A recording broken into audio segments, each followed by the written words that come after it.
I have these 5 characteristics that I talk about. One is you got to make sure you have a great collaboration. Like who's on your team? You got to have a great team. Have a great team around you to be able to make sure they push you forward, push you to be the best that you can be at any time.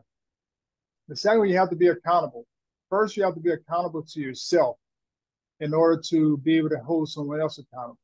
And I always talk about speaking what you want, what you desire, even if you're not living that, because a lot of times we don't want to be noticed, or known as a hypocrite.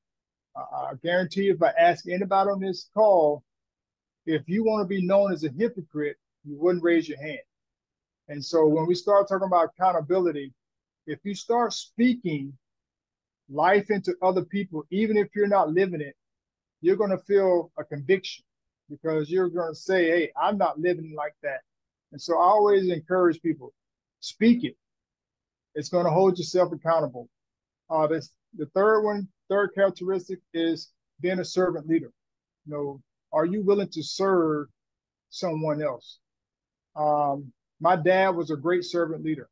Every day before practice, he mopped the floor. For basketball, he was a basketball coach. He mopped the floor.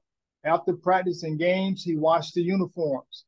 And so I saw that all the time. And so one of the things that I ended up doing as a coach, I'm out there mowing the grass, I'm mopping the floor, washing uniforms, putting up chairs after games.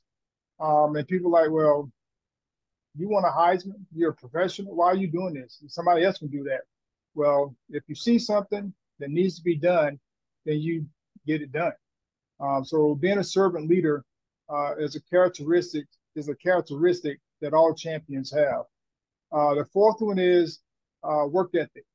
You got to have a great work ethic, as I've talked about. If you have a great work ethic, it gives you a chance to be successful. And then the fifth characteristic of a champion is you have to be grateful.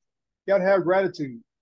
Regardless of what the situation is like, be grateful for that opportunity because it gives you an opportunity to learn and grow from it, whether it's positive or negative. A lot of people don't like the negative, but that can help you develop and grow. Because if you know you go somewhere and you know it's not a good environment or you've had a bad experience, most times you're not going back to that place. So let's be grateful for, all situations because they help us grow into be that champion that God has called us to be.